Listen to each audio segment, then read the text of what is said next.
Hello everybody and welcome to the second in my series of VOD reviews about Western League of Legends. This week I'm going to be focusing on Cloud9 versus TSM from week 1 of the NALCS. And I thought that this game was particularly interesting because this was pretty much a continuation of typical Cloud9 versus TSM games in the past, in that both sides demonstrated the same weaknesses and same strengths that they've always demonstrated, despite everything that's happened in recent tournaments. For instance, TSM doing well at MSI and Cloud9, and doing poorly at MSI and doing well in playoffs, and Cloud9 swapping out their mid laner and doing poorly in playoffs. I guess the entire organizations are still the same, although High is no longer the mid laner for Cloud9. And Incarnation has come in. I guess I shouldn't have been so surprised that these strengths and weaknesses from the teams were so similar to what they've been in previous seasons, considering that all the coaching staff is there, all the same players are there. But it was, and the game is interesting because it demonstrates the weaknesses that TSM have had for pretty much the last 18 months, and the weaknesses that Cloud9 have had, the strengths and weaknesses of Cloud9's style of play from the last 12 months. So let's go and get into the game. So here we see from C9 we have a very heavy rotational style of gameplay. So they're looking to seep and poke with the Kog'Maw late game and disengage with Sivir and Gragas. Sivir here is going to be mainly used to disengage, given that Cloud9 have the poke advantage. They have a Sivir and they have a Kog'Maw, both of whom have decent long-range poke. And they'll be using the Gragas and the Sivir to disengage, with the Rumble ultimate being able to be layered on top of the Nautilus ultimate or the Nautilus CC. So they have quite a lot of synergy in this team, but this is basically a poke and siege team that has good disengage from jungle. By contrast, TSM are looking to run at C9 and hard engage, using the Righteous Glory that's going to be built on Maokai to get Urgot into range to ultimate Kog'Maw. I mean, basically this game will be decided by whether Team Solo Mid can manage to kill the Kog'Maw, or whether Cloud9 will be able to kite backwards and keep the Kog'Maw alive and poke TSM out of fights. This team highlights sort of what I feel is one of the weaknesses of Urgot compositions, which is that when you have Urgot as your AD carry, Urgot's going to be AD carry in this composition, you lack a bit of damage in the mid game, and especially in the late game, and you're relying heavily on your mid to provide a lot of the damage. And this is why, given that Urgot is a commonly played AD carry in China and in Korea, this is why we're seeing the rise of Azir's and Cassiopeia's mid, because Azir and Cassiopeia provide huge amounts of damage in the mid lane, and this makes up for the fact that you're giving up damage from your AD carry. Viktor doesn't have as much damage as Azir and Cassiopeia, and is more sort of a zone control champion, and this is a weakness of the team solo mid composition. They don't have much damage, given that their Urgot is not primarily there for damage. It's primarily there to add tankiness to the team. Urgot does have damage, but it's not going to have as much damage as a Sivir or Kog'Maw, and it's going to be reasonably short range. The second issue with this team solo mid composition is that it doesn't have a huge amount of mobility. So they're going to be relying very heavily on Righteous Glory from Maokai, and I wouldn't be surprised in this game if Thresh went down the yellow trinket line and looked to buy a talisman, simply because they just need as many speed boosts as they can, because this Cloud9 composition is very, very slippery. And TSM have to engage as a team, because if only the tanks go in, then Gragas can ult the backline away, and they'll just kill the tanks before the other side can engage. So TSM's composition is very, very weak against Cloud9's composition, but they will have a power spike, an earlier power spike, because Kog'Maw is a very weak champion in the lane, and Team Solo Mid have picked, basically lane bully champions in every single lane, well, in bot lane and mid lane.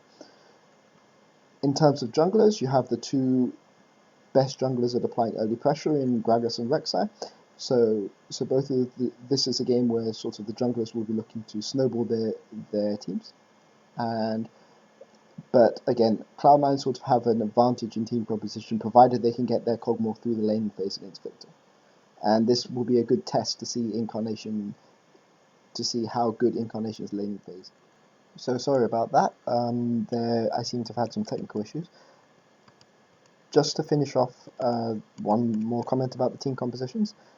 The thing about Cloud9's composition is that Cloud9 have an ability to rotate very, very quickly with this team composition. They've got the Sivir, they're going to be able to rotate very quickly from one tower to another to different objectives compared to TSM's composition. Although TSM do have a Rek'Sai which can help them here, but as a team, Sivir, the speed boost from Sivir is going to allow them to go, for instance, to rotate from mid to top or mid to bottom very, very quickly.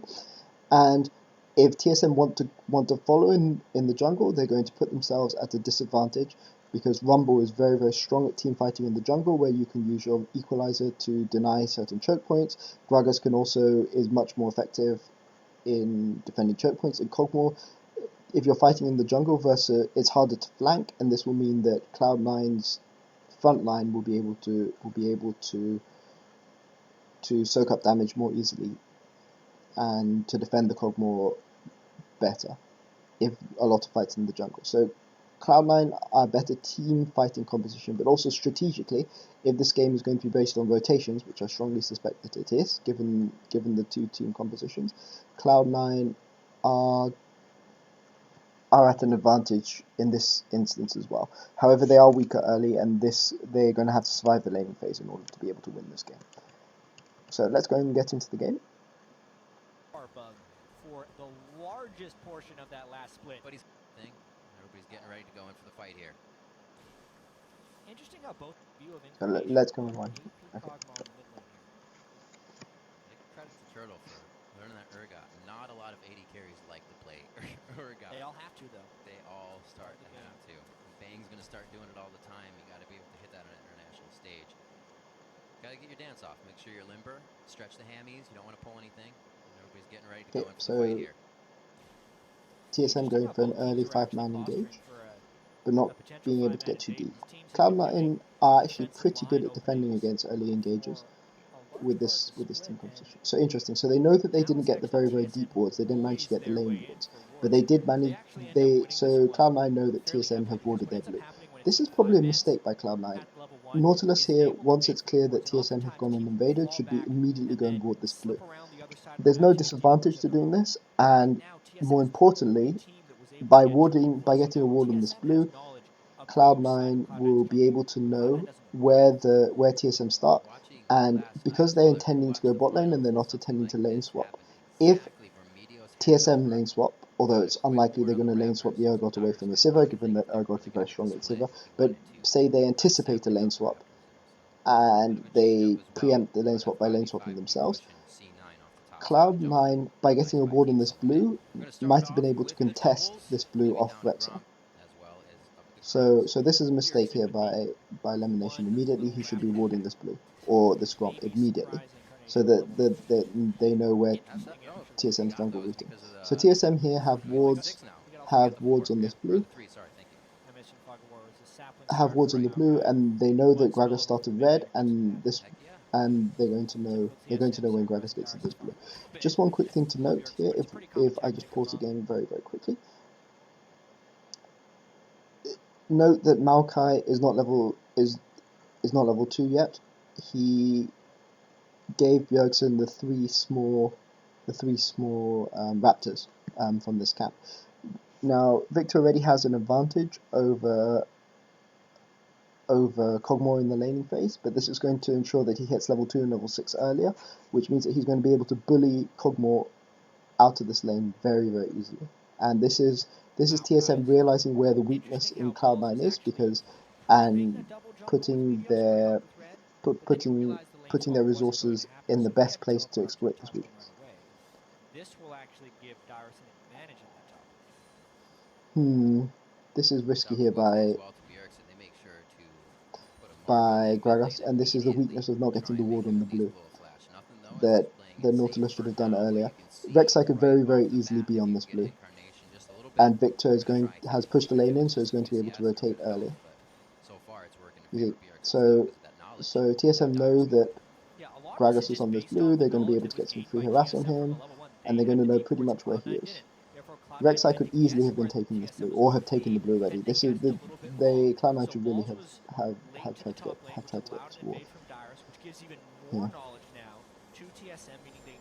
Yeah, and this is one of the weaknesses. It didn't cost them, but it could have cost them. And this is a mistake that wasn't punished. Maybe TSM already assumed that this ward was going to be placed there, so they didn't play around it.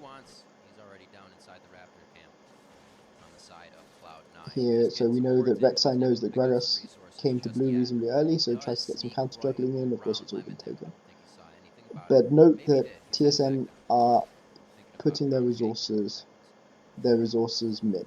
They know that Maokai is not going to be able to kill Rumble easily, although they can with Rek'Sai, but it's not the easiest kill to get. And they know that Sivir can farm very easily with Q.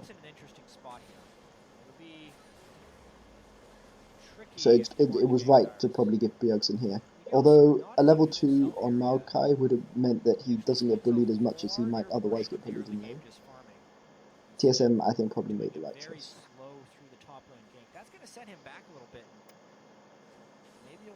So they're looking to bully out Kog'Maw and delay Kog'Maw's power spike, and they're going to use this to get objectives.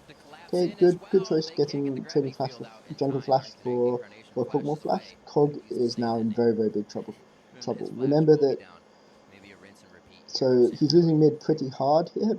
Yeah, I mean, we can talk about Viktor for a little bit here. Early on in the late phase, and Viktor already has the advantage, and already has a combat summoner advantage because Kog'Maw went Ghost Flash. But this is actually very good play from Meteors here. So Kog'Maw has used up his flash, and is going to be zoned off this CS. But by coming mid, Meteors ensures that the wave is pushed into the turret, and this means that the lane will reset. So Bjergsen had a very good freeze here, and if they didn't push into tower, Kog will 100% have died from the Centauran rank in the next 2 minutes. So it's a really good decision here by Kog'Maw, just to apply pressure, just to get the lane, just to push the lane into tower to ensure that Kog'Maw does manage to get some CS.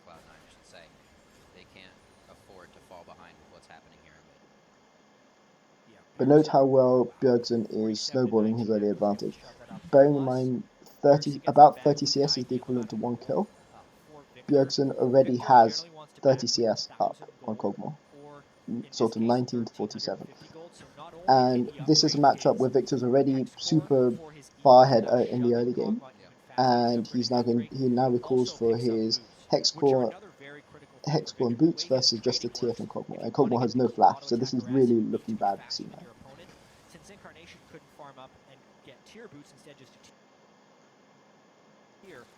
Okay, so commentators are right here to point out how good buy boots are on Viktor, because they're a very good buy if your opponent doesn't have them, because they allow you to get the sort of the auto attack harass off easily in the lane matchup, and I think there's one important thing to mention here about Viktor, because Viktor's augment power spike is a lot cheaper than other champions' main early game power spike, and this means that even if your opponent buys a tier 1 boots, it can sometimes be worth upgrading to a tier 2 boots on Viktor, so getting early sorcerer's boots to allow you to keep gaining this auto attack harass, so ensuring that having a speed advantage on your opponent is very useful on Viktor for the laning phase. But here I just want to point out a big mistake that Incarnation made. So here Incarnation makes what is potentially game losing misplay, in that he has a perfect freeze here, he has a good freeze on the lane, and he auto attacks this CS, this creep here. So there you see, so he auto attacks here before the attack animation of this cannon attacks the creep, and this unfreezes the lane and ensures that the lane is pushing towards Bjergsen, which is a major mistake. Because you see, the cannon immediately attacks this cannon, and the lane is now pushing towards Bjergsen. And Bjergsen has demonstrated that he's very good at freezing Kog'Maw off the lane already. So let's go and have a look at this immediately after. Looks like Bjergsen should have a hold on this, so we make videos here. So on. Harassing, you need to be faster than your opponent. Since Incarnation couldn't farm up and get tier boots, instead just a tier. Okay, so here is where Kog'Maw loses the lane. He should allow either the CS to die, or he should allow the auto-attack animation to complete from this cannon, which will then ensure the lane is frozen. But he actually makes a misplay. He does it before the auto-attack has happened, which means that the auto-attack here is able to attack this cannon minion, which means that this wave now is going to push towards TSM. And this is a pretty major misplay, and it looks like a very subtle misplay, but it's not a misplay people at LCS level should really be making. And this is going to mean that Meteos has to come mid again, because the lane is going to freeze against him again. And I mean, I guess this lane is really sort of a catch-22 for Kog'Maw. Either he lets Viktor push him in repeatedly, or he lets Bjergsen freeze him out of CS, because his flash is down. And given that his flash is down, he should probably let Bjergsen push him into the tower and try to farm as best as he can under tower. Kog'Maw, once he hits level 6, is not bad at farming under tower, but here Incarnation is sort of still playing to freeze the lane. Once he's made this mistake, and once it's clear that the lane is pushing to TSM, he has to push this lane as fast as he possibly can. He has to just W and try to kill all these CS as quickly as he possibly can. And he's not. So the lane is now pushing towards TSM. This is an absolute disaster. It's an absolute disaster for Cloud9, and he's already behind in items, already behind in CS, and this is a really, really, really big mistake. So. Charging up the tiers, Wild Turtle in the bot lane. It seems like they've come into this one with a straight head on their shoulders, and everything is par. Ball's in the top lane, 44 to 45. So Cloud9 not at their best early game. They didn't get the early ward on the blue, and Incarnation sort of messed up his freeze mid. You see here we are, Meteos is almost certainly coming mid here to break this freeze again. Oh, he's not coming down to break the freeze. No aggression for the Scuttle Crab, but I think that's all we're going to get out of this. Yeah. I think you are correct. So here you see lane's pushing towards Bjergsen. He's freezing Kog'Maw off the CS, and he's forcing Kog'Maw to farm with his ultimate. Yeah, so Kog'Maw's now 6, forcing him to farm with his ultimate. Whenever Bjergsen has a speed advantage, whenever he comes anywhere near, he's immediately auto-attacked harass and death rate harass. And this freeze here is going to be pretty much a permanent freeze. Bjergsen can freeze this for as long as he possibly wants, and unless Gragas comes mid to break this freeze, Kog'Maw is going to get no CS for the rest of this laning phase. Bjergsen is going to be able to grow this lead a lot. Note the 600 gold lead here. That's the 1 kill worth of CS that Bjergsen has made. The other 150 gold is coming from these Scuttle Crabs here, which are worth 80 each. So TSM have the advantage in mid, and Rek'Sai is using his advantage. Is using this to get very good Scuttle Crab control early.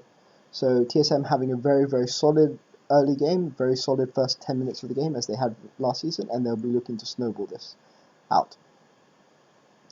So the commentators, I just paused here because I want to comment on something the commentator said. So they mentioned that Meteos has more CS, but the reason that he has more CS than Rek'Sai is from when he came mid to push mid, because Kog'Maw recalled early and Gragas pushed the wave into tower.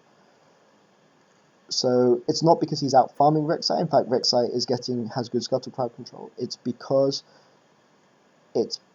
he's taken lane CS. Note as well how good TSM's. So TSM know that Gragas started red. They know because they saw Gragas go through mid lane with red, and look at the amount of ward control TSM have over this red side jungle. They could even potentially contest this red. Although note that they've decided that they would rather deny Kog'Maw rather than trying to deny the jungle as well. So a more aggressive team with their map control here might try to contest this red, but they don't. He almost never makes a mistake with a last hit timing, getting pretty much everyone. You say that's as he misses one. Yeah, so notice how well Bjergsen is taking advantage of that tiny mistake that Incarnation made. That the commentators didn't even notice it, but Kog'Maw made a mistake, and Bjergsen is making really pay badly on CS. Escalates even more is when you miss It's cost him 10 phase CS already. waves that give you 2, give you 3, and have allowed Bjergsen to push Incarnation out of lane.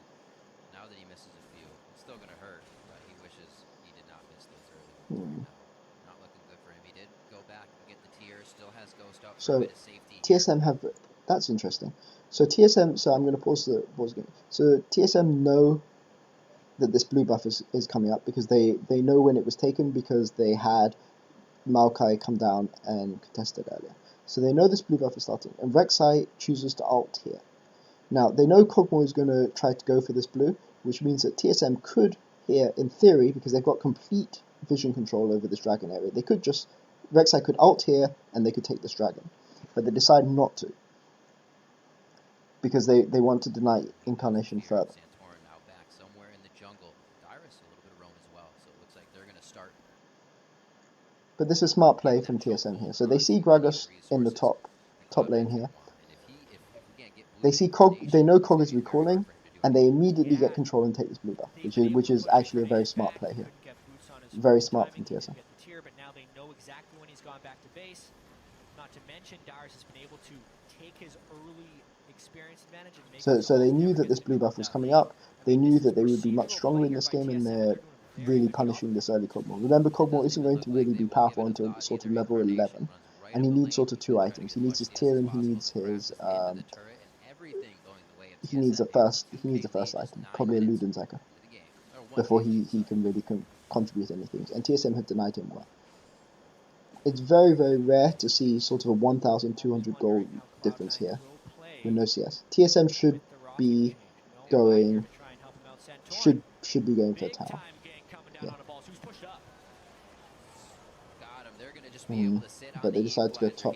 I don't agree with this. So TSM here on a ticking clock. Their team composition loses strategically late game, and it loses in the 5v5 team fight. So they can't out-rotate the Sivir composition, because Rumble and Gragas are going to get them in the jungle, and they can't team fight the composition. So the way that they have to force, and they can't easily engage because of the Gragas, and Sivir being able to disengage. So the way that they have to win this game is to apply pressure early, and the best way that they can apply pressure is Dragon, and they have complete vision control over this area.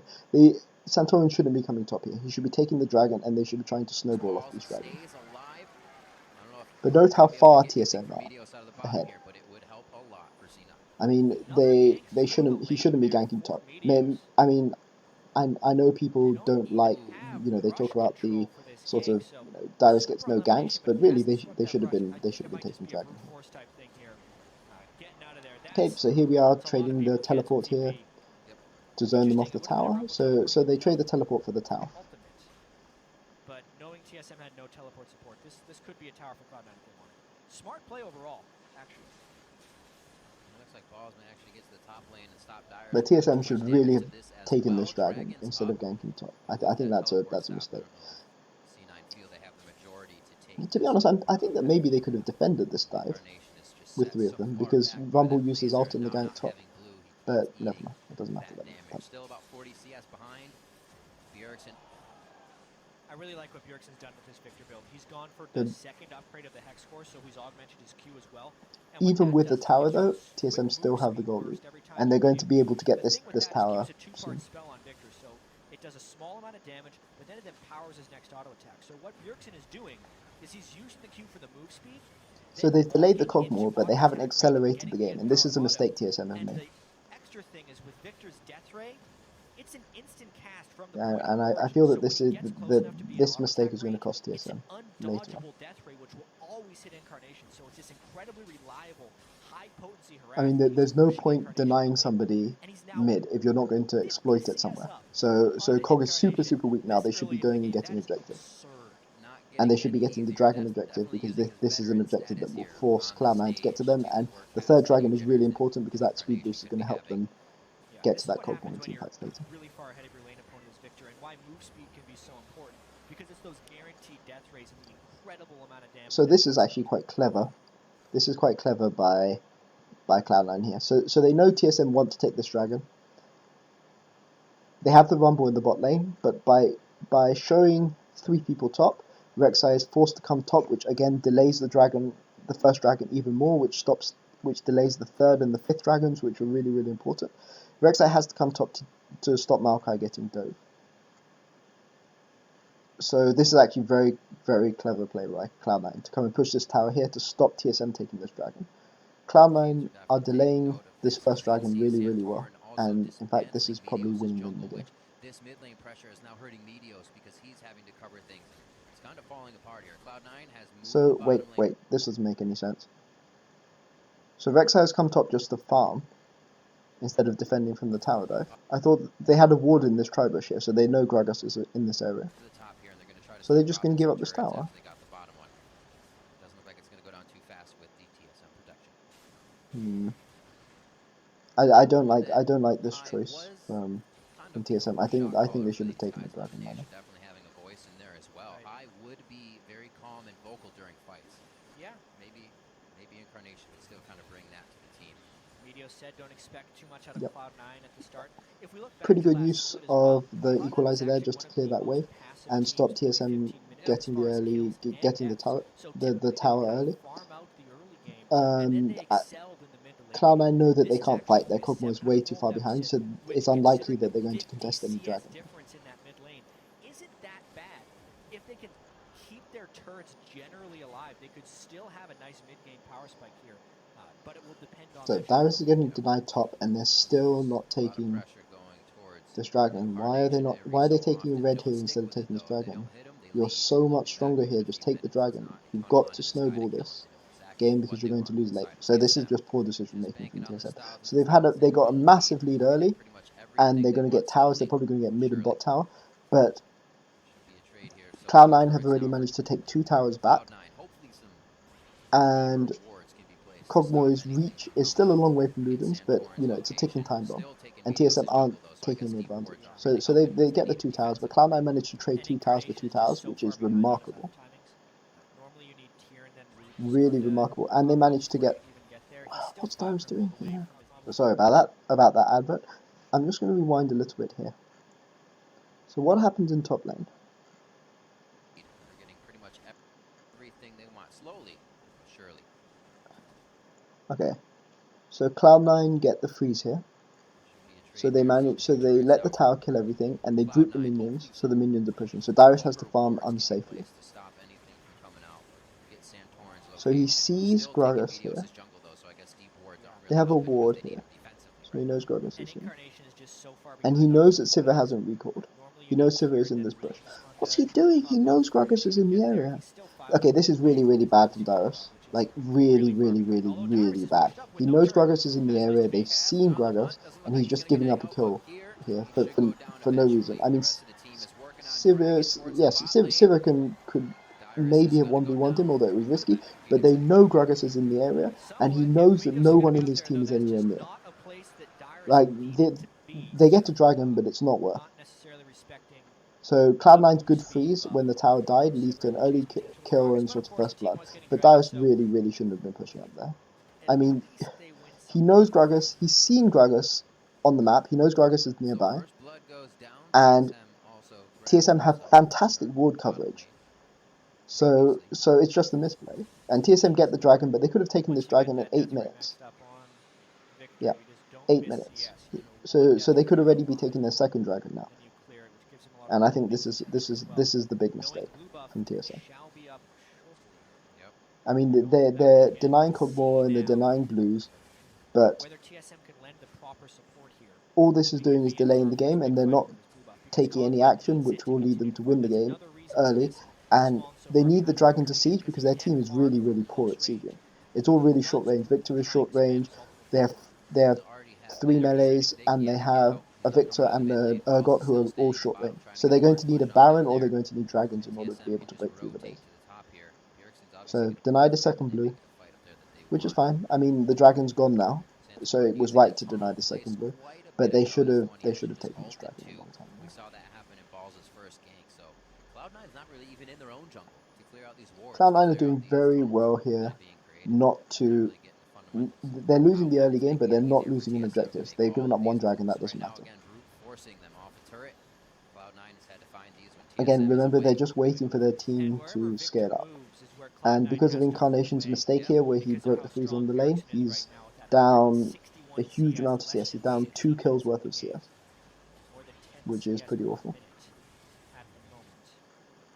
So it's a rotational game right now for Cloud9. They do not want to fight TSM. Yeah, the commentator's right here that this is a rotational game, which is exactly the sort of games Cloud9 want. They don't want to fight early, they just want to delay, they want to trade objectives, they want to avoid any sort of fight under any circumstances until this Cogmore is, is built up, and they can wave clear pretty well with Sivir Cogmore at towers.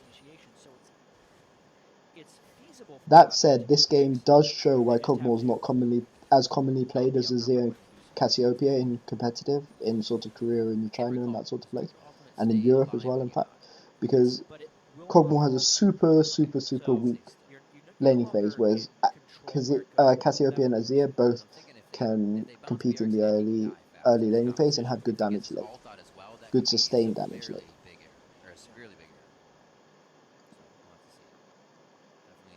But Bjergsen has played pretty well. I mean, Incarnation made a tiny mistake and he punished him. He cost him 30 CS.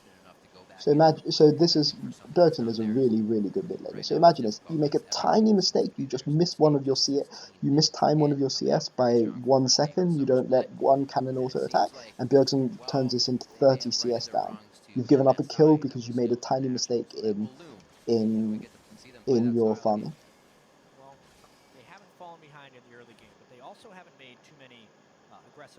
And TSM's ward vision control here is extremely strong. But Dyrus ignored the vision control here and died and gave up a stupid kill. But TSM's vision control has been very good. But they're not using it to gain objectives like the dragon. Although they did get the dragon, but that was when Dyrus died. That's almost the whole gold deficit for the game, which is based off the mid laners right now. But he finally finishes that.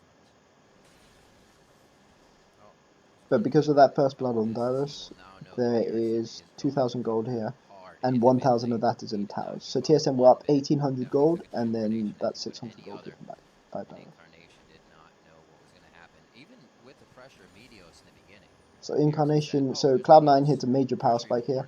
They get the Ludens on Cogmore, which means that Cogmore, can farm safely now, can wave clear very well, and although he's still weaker than Viktor at this stage in the game, he can wave clear forever now, basically. So second dragon is coming up. If Cloud9 had gone for, if TSM had gone for that dragon at 8 minutes, this could have been the third dragon. That is coming up now, but it's only the second dragon. If this was a team that I was coaching,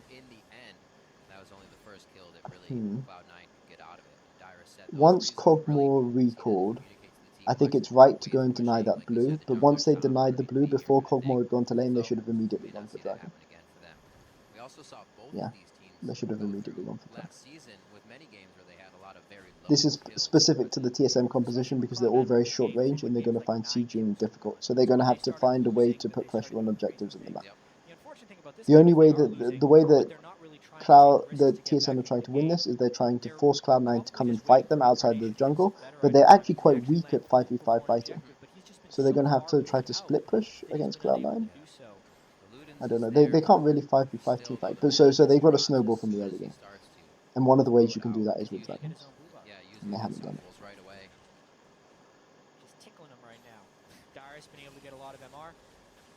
Wait, what? Okay, so here we see a second mistake by Dyrus.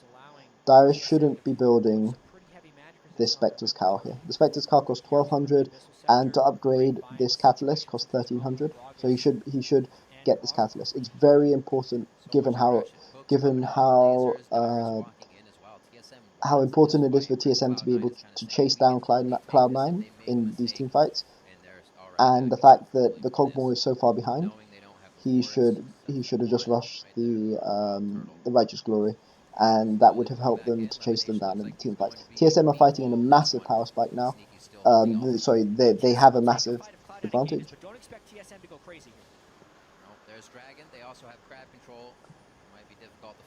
And they should be using a Righteous Glory. They should have a Righteous Glory on Dyrus, and you'd be using it to get Victor within range in order to be able to kill Cloud9. So that's another mistake by TSM. This should not be a Spectre Cowl at all. It's failing to, like, they spent all this time getting Kog'Maw down. They should, you know, they should be trying to take advantage. TSM team a lot of respect, but kind of sticking in the game, right? They're not falling too far behind. The Dragons are starting to stack. Yeah, I really don't like this. Like, you can argue about the blues and things like this, but he should definitely rush Righteous Glory. They really, look, I mean, they can't really engage on the Sivir because they know Sivir will just ult away. And if Dyrus had a Righteous Glory, he could have just, they would have got killed here. Just look at it. Look, okay, so imagine here if, okay, here they split up, so Wild Turtle gets split from the team. But imagine here, if Dragos has a Righteous Glory, they go and rush here, kill this Kog'Maw immediately, and there's nothing Cloud9 can do about it. But instead he has a Spectre's Cowl, which doesn't do much. Because Kog'Maw is so far behind. And he can build the Spectre's Cowl after he built the Righteous Glory. They're just giving this TSM team a lot of respect, but kind of sticking in the game, right? They're not falling too far behind. The Dragons are starting to stack up. Baron will become a threat, but they've only lost their outer turret. So they haven't had that back-breaking moment yet. They're just getting kind of scratched up right now. Watch this. Near impossible to push this guy in. Well, if they get enough poke down, see, Incarnation. See, this is one of the strengths of the Cloud9 composition. TSM have no way to, so he hasn't gone for Talisman of Ascension. Lustboy hasn't gone for Talisman of Ascension. So and Dyrus hasn't got Righteous Glory. So there's nothing they can do. They can't catch a Sivir and Kog'Maw, and they're just going to get poked off the tower. And Kog'Maw now has items, and they're just going to be able to poke this, and there's nothing TSM can do. They're also short lane. And they don't really have, well, besides the Viktor. The Viktor has to recall hit by items. They have no wave clear. And they can poke Viktor off a tower with Sivir and Kog'Maw crazy. All you need on an AP Kog'Maw, Ludens and a blue buff. Plus tier. You did it. So much good wards here by Cloud9 covering the entrance here. This is just Cloud9 out-rotating TSM. So they're going to get this tower, and there's nothing TSM can do to engage. There's no Righteous Glory here on Maokai. They just get the tower, and even though they're 1,000, 2,000 gold behind, they managed to just get that tower for free. And that's just good rotational play by Cloud9. And there's nothing TSM can do. They can't catch them because Sivir will just ult and then they'll escape. Very, very good play by Cloud9. And although TSM sort of dominated the first 10 minutes, Cloud9 sort of more intelligent rotational play is putting them back in the game. And is keeping them in touch. Whereas TSM haven't been taking the right route to snowballing their league. They've just been denying Kog'Maw, but that doesn't necessarily matter unless you use this time which you've gained by denying the Kog'Maw to push objectives. And they're not pushing the objectives because they're simply being out-rotated by Cloud9, even though their warding and vision control is much stronger. Black Cleaver and Muramana are insane on Urgot. Not only does Urgot's Noxian Corrosive Charge... Yes, I mean the commentator is right that Muramana plus Black Cleaver is very strong, but the issue is not that is Urgot getting close enough to deal the damage, because Sivir and Kog'Maw have massive range to stop Urgot getting close enough to drop his corrosive charges, corrosive charge. So it's going to be very hard for him to do anything. Because Cloud9 are just looking to kite and disengage.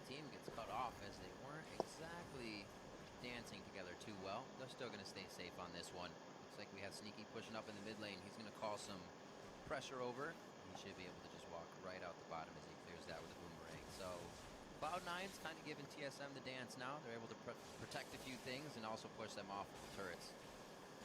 Looking better. The longer they do that, the better the chances are for Incarnation to get a little bit bigger, a little bit stronger. So this game is very much in the balance, but it's reaching the tipping point now from when Cloud9's composition begins to outscale TSM's composition. So the next fight could be very important. And this is for the third dragon, in fact. This isn't quite an important dragon. Because TSM need to engage here. This is very smart from Cloud9. So they know that the vision wards last for 3 minutes, and they know that they know that nobody's been in the side of the jungle for the last 3 minutes, so they know they can safely take this tower. Or they can safely push because nobody can come around, and they get the wards in the jungle, and they know TSM don't have any wards in the jungle. Again, just good rotational play. Just delaying TSM being able to use their early game power spike and early game advantage. Just stalling them out, just frustrating them, just rotating around the map, threatening to take an objective. They're not expecting it. Everything's going to kind of just happen immediately. Everybody's going to be like, whoops, didn't realize it. Oh, this works. It's going to be a very interesting fight. I don't think we've ever had this much of a gap between two and as many items built as they have on each champion. 1-0 though. Yep, so here you see that this is deliberate. So they know that they can camp this bush safely because it's been 3 minutes since anyone from TSM has come in this jungle. So they know they're no ward. Of course, the Wisp comes and gets them. But this shows that was deliberate. They know that they can safely camp that. Oh, good flash there by Bjergsen to escape. Bjergsen's playing this game really, really well, but the strategic play from TSM hasn't been very good at all. Okay, so good play by there. Dyrus dives too deep, and they managed to get the kills. Very well played by Bjergsen to bait. This is what Cloud9 have avoided doing for the last 20 minutes. They've avoided having the fight and just being allowed to poke, but because they see Bjergsen in a vulnerable position, Gragas dives, the team follows him, and then they get rotated. They can't fight a 5v5 team fight here, but they can poke very, very easily. That's just a misplay by Cloud9. But it was a good flash by Bjergsen to avoid that belly slam. This is going to get them their third dragon, which is quite important. If only that was a fourth dragon. Sneaky can't get another shot on a turtle. That lantern was amazing by Lustboy. Now balls overheats in the fight. Lemon stuck with the rest of the team, and Meteos on the top side here. They're split on either side of the dragon. Oh, that's very well played by Meteos there. So he flash body slams them into ult, and there's nothing Bjergsen can do to react before he's dead. But Bjergsen is so far ahead that he almost kills them. But it is really, really well played by Meteos. If he misplayed anything of that, then Bjergsen gets 2 or 3 kills there. So good play there. TSM did get the very important third dragon though, and they got 2 kills. So although their team composition is reaching the sort of stage where Cloud9 outscales them, they're quite a long way ahead in gold, and Cloud9 still don't want to fight them at this point in the game. They just want to avoid fighting and just kite backwards. Dyrus does have his Righteous Glory now, which is a good thing. Interesting here that they didn't decide to go Talisman. Talisman would have been really, really good this game. I mean, I understand Aegis is a good item, but once you get to the point where Kog'Maw and Rumble are so far ahead that, are dealing a lot of magic damage, you know, you're already behind in the game. I guess the Aegis is against early game Rumble ults, so I mean, I guess it's not that awful. But you really just need to engage. You need to just catch this Kog'Maw out. You need to just chase him down and kill him. And that's how TSM are going to win these team fights, because their composition is all very, very low range. Really well played by TSM's group of 3. But look at what Meteos did. So he gets a flash body slam into ultimate, and that's how they managed to kill Bjergsen. Really, really well played by Meteos. Makes up for him getting caught out, because he knows that the Bjergsen flash is down from here when Bjergsen flashed away. So that's very good play, just exploiting the fact that Bjergsen is down. And remember that once you take out Bjergsen, that's almost all of the damage on this TSM composition. It's difficult. He's basically the only one. You have depth charge and anchor toss, but those aren't going to hit immediately. You're right. It's quite difficult. We did see, though, that caveat of grabbing Bjergsen with his ult down, you said. So what should TSM do? TSM is stronger now. The problem is that their team doesn't kill Baron very quickly either. This is one of the reasons why I'm not such a fan of Urgot, unless you have a Cassiopeia or Azir mid specifically. And I saw Froggen played pretty well with Vladimir mid. But I mean, if they had an Azir mid instead of this Viktor, then they could they could set up a Baron and be able to take the Baron very quickly. But having a Viktor mid and an Urgot AD carry means that they can't take a fast Baron, Rather difficult. Sneaky, known as the best AD carry, which takes away one of their ways of getting an early victory. especially going blade Which is why they should have started taking dragons at sort of the 9-10 minute mark, always an interesting choice between after they contested the second blue. This time with Bork, a lot of that has to do with some health stacking going down on the other side between Dyrus and Santorum, but not much armor. Plus, when Rek'Sai gets close and knocks him up, being able to use the Blade of the Ruined King active and then shoot backwards, especially on Sivir, who already has a lot of move speed from her passive and ultimate, will make the kiting very potent for some.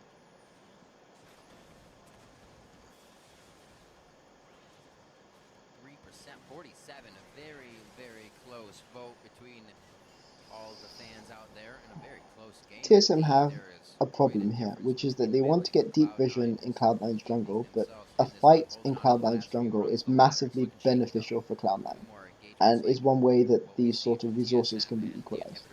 Because Kog'Maw with such a strong front line is going to shred you in the jungle, and is going to be able to poke you.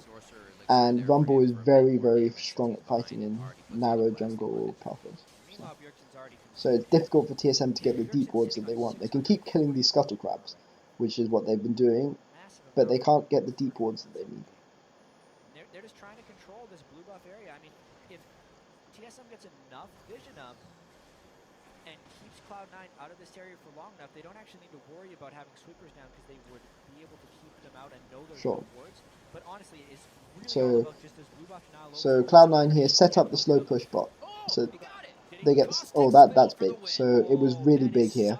Kog'Maw being able to get that blue, a little bit lucky actually, but no, but it was a good play. And given that Dragon is in 50 seconds, this means that Cloud9 can really contest this Dragon. That was pretty big. But I mean that was lucky. It was completely. Dragon, a pivotal time here to get that blue buff, and you can see Incarnation. He's not spitting out loogies willy-nilly. He's still got a full mana bar, and he is waiting for the fight to commence. So this wave here is going to slow push here. It's not the best way to slow push actually. They should be slow pushing this wave here, because this wave is pushing towards them. Sivir should have set up this wave to slow push towards TSM, and then at least they deny a wave whilst this dragon is being postured over. Because setting up a slow push bot is not very good, because you can just send somebody bot and then they're near dragon. Okay. That was Bjergsen and Turtle So going in. hit by that, or Lustboy rather. They start to back off of this one. They should be okay. Sivir ultimate's used on that one. I was just saying the Righteous Glory would bring them back in range and kind of negate that distance, but everybody had a little too much. Okay, so I apologize for this. I seem to be having a lot of technical issues today, so that's the second time that I've had an internet disconnect. Hopefully we'll be able to watch this. We'll be able to watch the rest of this fight through. So the situation here is that Cloud9 have used 3 ultimates they used 2 ultimates. They used the Nautilus ult and the Rumble ult here to get Bjergsen to half HP and to blow his heal. And then they used a Sivir ult to disengage from the Maokai Righteous Glory. So that's the situation we're in now. That's pretty huge. I should say equalizer down, as well as Sivir ultimate. Ultimates down for Cloud9. No ultimates down for TSM, although Bjergsen is sitting at half health without heal. Tries to zone there. This could be Dragon 4. It is. TSM should fight. Okay, so they get 4 dragons here, but that's a very good Gragas ult here to split the team. And so far, 1 kill onto Dyrus is going to help that cause. Looking at Turtle now. Lustboy puts up the box. That's going to stop the rest of the team from clearing through. It's the flash body slam on a Turtle. Balls picks up the kill. Anchor toss just missing Lustboy, but there should be enough to take him down. So here we see the weaknesses of TSM's composition. So they've got Urgot as their AD carry, and they're relying heavily on Viktor to deal a large amount of damage in the team fight, because the other 3, they've got no damage from the top lane. Rek'Sai doesn't have that much damage because he's building tank, and obviously Thresh doesn't have any damage. So they're relying heavily on Bjergsen to get damage, but Bjergsen is playing a short range control mage, and if he gets anywhere near Cloud9, they're going to just kill him immediately, and he's got no heal anymore. He does have flash, but he has no heal. And they've got him low. They've blown a summoner using two ultimates, and then they've denied TSM's main form of engage, Righteous Glory, by using the Sivir ult before this fight starts. So the commentator says that this is a fight that TSM should be winning because Cloud9 have used 3 of their big team fight ultimates. But actually, this isn't the case. I mean, the issue here is that they've got Bjergsen low, and Bjergsen's out of this fight already. He's on a 3rd HP. If he goes anywhere near anybody, he's going to get blown up immediately. I think Sivir can probably kill him with a boomerang blade into Ricochet. So TSM have no damage at all. They've got an Urgot, and that's it. Okay, and this is what Cloud9 have used their ultimates on. TSM have no way to engage onto Cloud9 because they're relying heavily on the Righteous Glory because they've got no amulet on no Talisman of Ascension on Thresh. So they have no way to get a speed up ult into the team, to get Urgot into team. Viktor is too low to do anything, and there's no Righteous Glory because he's used Righteous Glory already and traded it for Sivir ult. So although Cloud9 have used all these teamfight ultimates, they're actually stronger than TSM because if Bjergsen doesn't do damage in the fight, TSM lose the fight. If Bjergsen gets blown up immediately in the fight, TSM lose the fight. And Bjergsen is so low that if he does anything, he'll get blown up. And this is a big mistake. The commentators really missed this. Such a strange fight right there. Cloud9 was down 3 major... Sorry, so adverts are going to come up because I keep disconnecting from the internet. Okay, so it's not a strange fight at all. The commentators are completely wrong here. The Viktor is low, and Viktor didn't get any damage off in that fight because he was too low because he got blown up immediately. They should have really disengaged. They should have really disengaged in that fight pretty much as soon as it happened. So they end up giving up a Baron. Yeah. They shouldn't have been fighting at all. It was a very good ult from Dyrus. Very, very good ult. Will they show... I'm going to wait a little bit to show if they show that fight in slow motion. Okay, good, they're going to show the fight. So here, I'm going to pause the fight at the important point. So here, Dyrus goes in. Bjergsen is super, super low. If Bjergsen goes anywhere near this fight, Sivir is going to kill him immediately, and Incarnation positions are very well here. There's no way that anybody can get to Incarnation because they're going to have to go through Ball, Sneaky, Elimination. Sneaky is close here, but Incarnation can poke from the outside of the fight, and most importantly, can poke Bjergsen from the outside of this fight. So they can't get to Kog'Maw. This is very good position from Kog'Maw. They can't get to Kog'Maw. Bjergsen is low, and if he goes anywhere near the fight, he's going to die immediately. So Cloud9, so TSM are basically in a 4v5 here because Bjergsen can't get involved, and they have no damage at all. They have no damage. Okay, so they get the dragon, and they should be disengaging immediately. Gragas gets a very, very good barrel here, which splits the team up and ensures that they can kill Dyrus immediately. And at this point, TSM have to run away. They have to disengage as best as they can. And, you know, that's just a very good ult from Meteos. At this point, they've got the dragon. Cloud9 cannot get Baron at this point. Wild Turtle's positioning, I don't believe Wild Turtle was hit away by the ult, by the Gragas ult. But he's trying to get close. He's trying to get close in. So I'm just gonna so they're gonna show the replay. I don't think that Turtle gets hit away by the Gragas ult. This is equalize the goal. Okay, so you see Bjergsen is getting poked out. Yeah, okay. So Wild Turtle doesn't get hit away. This is just poor positioning then at this point from Wild Turtle. So Dyrus is dead. They've got their dragon. They should just disengage here. Use the Thresh box here and just disengage. Get out of here as quickly as you can, and then they don't lose. They're still, 2,000 gold ahead, 3,000 gold ahead, and if they lose this fight here, they're going to give up. They're going to give up Baron, which is what happens. So Wild Turtle shouldn't be here. He's completely split off from his team, and he's nowhere near any sort of escape path. So this is really poor positioning from Wild Turtle, and Lustboy can't rescue him with a lantern because he's tried to rescue Dyrus. Lustboy should immediately box here and TSM should run away. All the way This in. isn't what happens. Caustic Spittle ends Wild up slowing Turtle, them what's down, Wild and at this Turtle point, doing here? TSM He's in an scatters. awful If position. only they could have stuck together, And all Lustboy four trying went to back save through the him same dies as choke. well. It If would have Lustboy just, lined up for Bjergsen's full combo to kill the even without Wild Turtle, even without the AD carrying the top laner, they can probably still fight the Baron with 3 if Lustboy goes here. But because Lustboy goes to try to rescue Wild Turtle, they lose 3 people, and at this point they definitely can't fight for they can't fight for the Baron. Note that even with the Baron, the goal is still very, very similar, but Cloud9's composition from this point on outscales TSM. Indeed, that blue buff Incarnation got back as TSM was stealing it. This Wore is, just as they got to the Baron, commentators so make a second mistake perfect here as well. for that Gragas Dyrus fight, doesn't and it go really into that did fight, he's caught out of become position one of by the bigger great plays that Gragas battle. Cloud9's had throughout this game. But even with the 3 kills They can and the do here Baron, with their first set of Cloud9 are inhibitor turrets. just TSM really only hasn't equal in reached gold, this but point their yet. team They had a few composition good is about to fights, and enter a they were massive saved power off. spike, which is Cogmore, Cloud9 who's just here hit a level bit 60, closer now which with means the a range on chance his to ultimate keep is going to going be as the huge. ultimates that all 3 that they used are back up now. Yeah, and the Baron buff. TSM with people back in base, although the tower sieging from these two teams is not that great. Yeah, Sivir and Urgot are the AD carries trying to get them on both sides, and this is a brutal Wait, what? teleporting gauge. What on earth Dyrus is coming TSM in from doing the here? backside there, did not see that, but Cloud9 forced to use the Sivir ult to put themselves back in the fight. There's 2 for Incarnation, looking for a 3rd one, actually puts more Well, damage on the Turtle, so he cannot stay in the fight. Bjergsen with a sliver this of is a health team gets that out has of this one, Baron. I and it mean, they're looks going to like they poke you are off the gonna tower, help but you can control give the up this inhibitor. tower. And with the Baron buff, this could be Cloud9 winning the game if they play their cards right. Bjergsen Well, did not they're go too down, low to so win the game. maybe he can hold them off. Cloud9's going to take a whole bunch of advantages off this fight. Bjergsen What does happened not have there? home guards right now, which allows them to get the inhibitor, but they don't feel safe enough to stay against the all-powerful Viktor right now. Maybe Okay, enough for a let's top go and lane see turret. exactly They don't have to enter the base.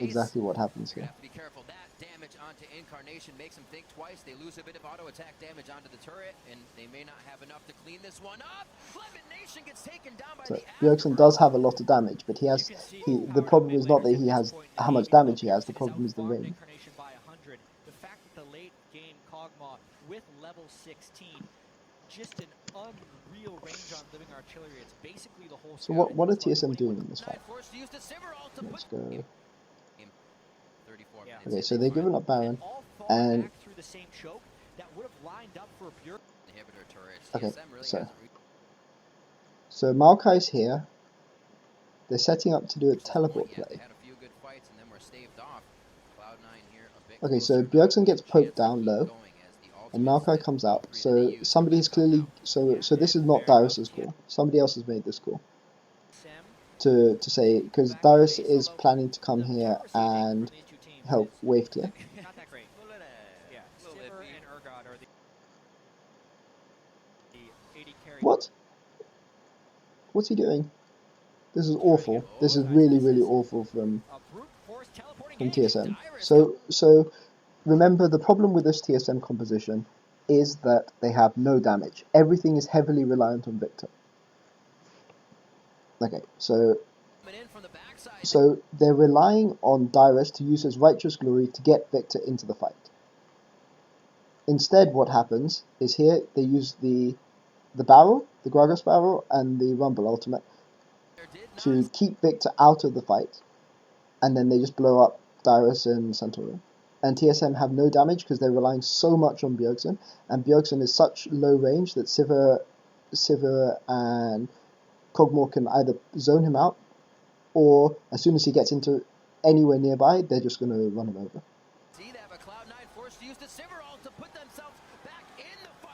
Yeah, this is just poor by TSM. Like, they need that righteous glory to get Bjergsen into the fight, and this is going to cost them the game.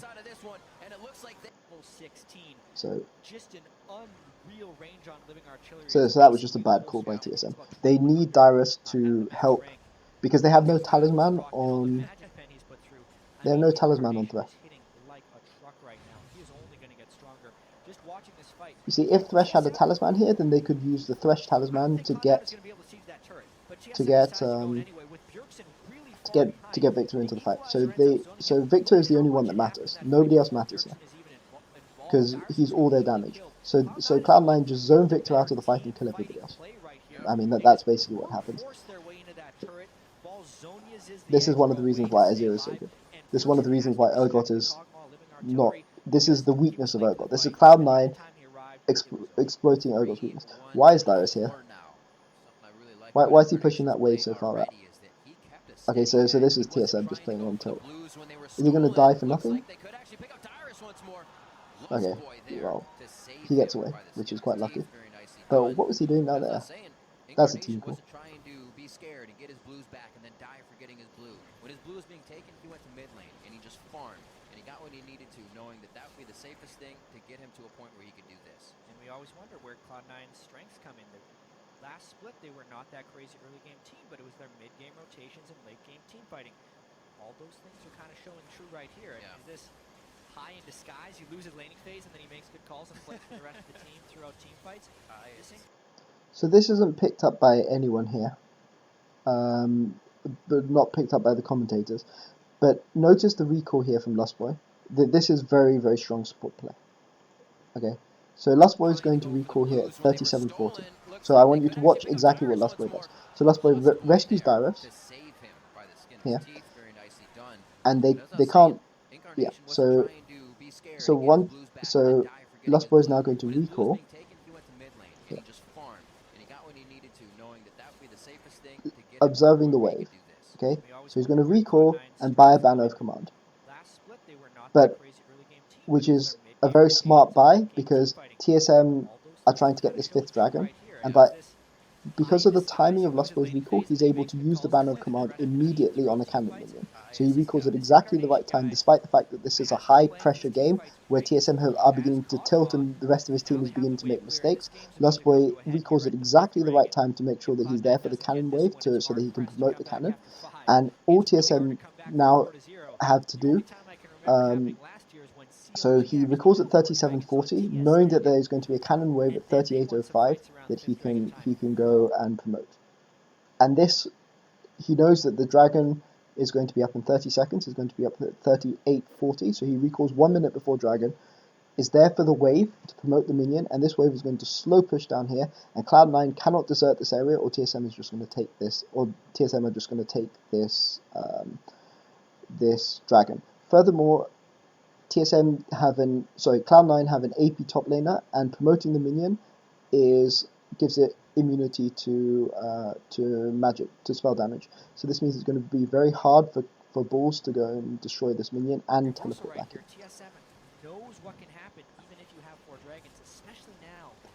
So that's very, very smart from Lustboy. And it shows that he's keeping a cool head, whereas like Dyrus is losing his, basically.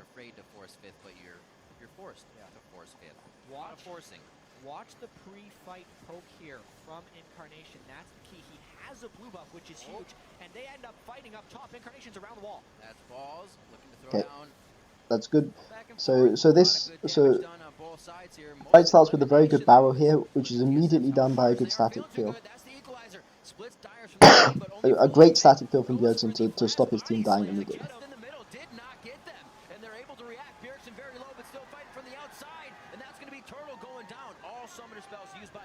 Before he got that off to give the team a little bit more oomph in the fight. 50 seconds just about on the members. A very good equalizer from there by Bulls. Let's go and have a look at this fight in slow motion. Okay. So remember that there is a promoted minion here pushing this wave down. So Cloud9 have to fight here. And remember, their entire point of their team composition is to poke and to stall out. And this is why the banner of command buy is such a smart buy. Because they have to fight for this dragon, which is the 5th dragon. Okay, so I'm going to pause at the key points. So this is a great barrel here, divides the team, they can kill Lustboy here very, very quickly and just storm into this gap here and get Wild Turtle, who's again isolated. There's no lantern anymore. Okay, so that was a great barrel, but look at this. Look at how perfect timing on this static field. From Viktor, very good play from Bjergsen, very good reaction. If he doesn't place that, they die immediately and this game's over. Good equalizer here. But remember, look at where this wave is here. This wave is approaching the turret with a promoted minion. So Cloud9 have to do something. So it looks like Meteos makes a mistake here. He tries to go and flash body slam on Bjergsen and misses it. But actually, the good play here is by Lustboy at 3740 recalling and then promoting that minion at 3805. So this inverted commas misplay here from Meteos is actually set up by the good play from TSM, because Meteos knows that he has to take action here, because if he doesn't take action, and if they keep, being unable to fight TSM, this tower here is going to fall. So he has to take action, and he has to go for a risky play, whereas this is not what Cloud9's composition wants to do. So he misses the the body slam, and TSM win the fight. They're going to now get this 5th dragon. So it's looking pretty good for TSM. So they turn around and go and get the dragon. This Lustboy gets the kill on the tower. Remember that this is... So Cloud9 forced the fight because of the pressure of this minion and the pressure of this 5th dragon. And they have to do something, because otherwise this wave is going to come and kill this tower. It's a really, really good play by Lustboy, very good heads up play, and very good support. So they get the 5th dragon. But without Baron, it's going to be very hard for them to push in, because Cloud9 can defend waves forever, basically, with Kog'Maw and Sivir. They can wave clear for a long, long, long time. TSM, they managed to survive that fight. That means a whole truckload of AP, because that doubles all the previous bonuses, which is massive for Bjergsen. The minions end up taking down a turret on the side. So the minions did actually kill this. So TSM have the 5th dragon. So very good play by Lustboy, very good play by TSM, in fact, there. Because they win the fight here, but they win the fight because of something that happened 2 minutes before. So despite the fact that I don't know whether this is Bjergsen making a call or whether this is Lustboy's cool head, but despite the fact that it looks like they're on tilt, they still have the common sense to make a good heads up play. And now they should promote the minion. So this is what Lustboy is doing here. He's promoting the minion. He's just promoted the minion. So they're going to try to do the exact same thing, except on the bottom side of the map. With Cloud9, which was kind of the struggle at the start of that last fight. And if Incarnation can successfully poke before a fight, Cloud9's actually still in this one, despite being down 5 dragons to 2. Also, as we saw in that play, which had to have been set beforehand. So all they have to do now is wait for the wave to come down in the bottom like they did the other side, and it will take this tower and these 2 towers. And Cloud9 have to send some loot here. Oh dear, this is bad from TSM. This is really, really bad from TSM. Okay, so I guess this is where TSM lose this game. So this is fighting against Rumble in the jungle. This is so this is the problem TSM have in this composition. They can't, they go for deep wards and they just lose everything. They lose to Rumble. It's a very good Rumble ult, but they're fighting against Rumble inside the jungle. They don't have to go and get these deep wards. All they have to do is clear the wards around Baron, wait for Baron to come up, and wait for this wave here to push. So this ward here has seen Rumble. They know Rumble is here. They know, because maybe you can make this mistake. This is the problem in this game. TSM's vision control is so strong that they know where C9 are. So it's just bad decision making. They have all the information. It's not based on incomplete information. They're just making bad decisions based on the information they've got. So they know Rumble is around here. Look, they know Rumble because they've got a ward here. So they can see Rumble approaching. And then Rumble comes and ults. This is a really good Rumble ult. And remember, Bjergsen is all of TSM's damage. So they zone Bjergsen off the fight, they get Bjergsen low, they make him use his flash. And the rest of the team doesn't do damage. So they can kill the tanks very, very quickly. And Bjergsen does a ton of damage here. Does he kill Meteos? Don't know. Well, he kills both. Look, see how much damage Bjergsen does, but he's zoned out of the fight, and that's how Cloud9 are winning these fights. They're stopping Bjergsen getting into the fight, and then because Wild Turtle is on Urgot rather than Jinx or Sivir or somebody, he's not outputting a lot of damage, so they don't care that much about him. It's just all about getting Viktor, and they don't even need to fight there. All they need to do is wait for this minion to come and push this tower, exactly like they did before. So that's pretty cool. But as I said in Champion Select, this was always going to be a risk in this game. They can't really try to out-rotate this sort of Sivir Rumble thing, because that means they're going to be fighting in the jungle against the Rumble. Sivir is very, very good in this sort of rotational game, and they can't win a 5v5 team fight because their team composition loses strategically to C9's composition because they're relying too much on Bjergsen to provide all the damage. And Bjergsen is a very, very good player, but he can't do everything by himself. So I really don't like Urgot in this team composition, especially if they're not going to pick Azir or Cassio previously.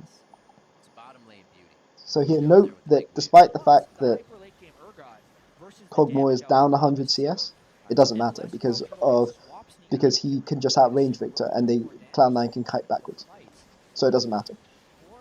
It doesn't matter that Bjergsen is so far ahead because Bjergsen can't get into the fight without the Righteous Glory, and this is why I would really like a Talisman on there, just to help Viktor get within range. They can't get the Kog'Maw, they can't reach the Kog'Maw in the fight.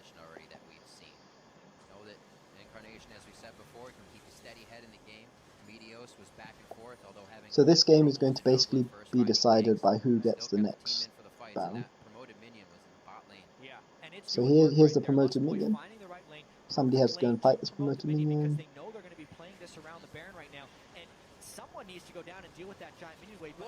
My gosh, what are they doing? Okay, this is really... So, they just lost a fight in the jungle to a Rumble ultimate. And they do exactly the same. They do the same thing twice in 2 minutes. Oh my gosh, this is awful. Plus, the hyper late game Urgot versus the damage output of a Sivir. Unless Wild Turtle can swap, sneak in, and kill him. Okay, so all they have to do is wait for this minion wave to push this tower here. 5 dragons down, now only 4 dragons down. Cloud9 remarkably still in this game, trying to win their debut. So let's go and watch this fight here. So TSM are about to lose the game here. Figure out what's going on and fix mistakes mid-game with this composition already that we've seen. Know that Incarnation, as we said before, can keep a steady head in the game. So note the pressure from the promoted minion here. Rumble is recalling here because he's going to have to try to stop this wave killing Cloud9's base. So TSM note that the minion is putting pressure. What are they doing? So there's a TSM ward here. They've seen Rumble teleporting in, and they all go down this choke point, and Rumble gets a perfect ult. Like it's a really good ultimate, but they know he's there. They've just seen him come on top of a they've seen him teleport on top of a ward. That's just awful by TSM. Really, really bad by TSM. They do it twice within 2 minutes. And all they have to do is wait for these minions here to come and kill the base, and they win the game. Or they get a Baron.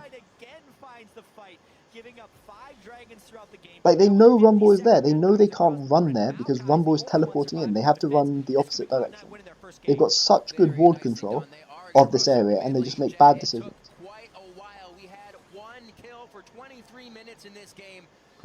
So, summarizing this game, TSM make 2 big errors in this game. The first sort of thing, well, they make errors in, I think they make an error in champion select by not picking a good long range damage mid like Azir. Bjergsen is perfectly capable of playing Azir, or even Ziggs. Ziggs would have been good too. So Cloud9 win the game. Let's go and talk a little bit about the game. So what happened? What goes wrong here for TSM? TSM dominate the first 10 minutes of this game, but they don't snowball it hard enough before Kog'Maw is able to get items. What they should have been doing is they should have been going for early dragons. They got the first dragon at 13 minutes, and they should have gone for that dragon at 9 minutes. The reason why they should be going for early dragons is because Cloud9's team composition outscales them, and Cloud9's composition has very, very good wave clear. So they need to put pressure. Has very good wave clear and is very good at fighting in the jungle.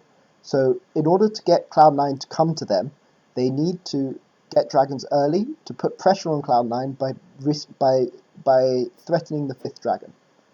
And they delay this for 4 or 5 minutes. They dominate the early game and they set Kog'Maw back a very, very long way, but they don't do anything with this time window. So they delay the Kog'Maw power spike, but they don't do anything in this time window. Because Cloud9 rotate so well and trade objectives so well, the TSM just spend a lot of this time when Kog'Maw is weaker than he should be, chasing Cloud9 around, being unable to catch him. At the second dragon, Dyrus makes a massive mistake with his build, which is that he builds a Spectre's Cowl instead of building a Righteous Glory, which means when TSM are at their strongest power spike, when Cog has just bought his Luden's Echo, but has no other items except Luden's Echo, they can't engage on Cloud9 because they don't have a Righteous Glory, because Maokai has bought a Spectre's Cowl instead. So mistake one, not snowballing dragons early. Mistake 2, not buying the right items. Mistake 3 is Turtle's mispositioning at that fighting dragon where Gragas gets that very good ult, and this is, I think, the fourth dragon fight, where Turtle is too far away from the rest of his team, and Cloud9 managed to kill 3 people, and then they managed to go against Baron, which equalizes the gold.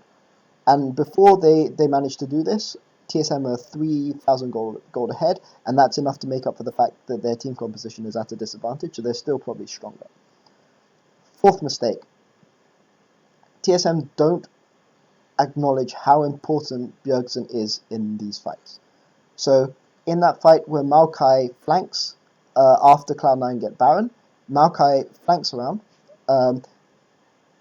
but because he doesn't have the Righteous Glory to get Bjergsen into the fight, because Bjergsen is on a mid-range mage rather than, say, a Ziggs or a Xerath or a Azir, somebody who can poke from a long way away,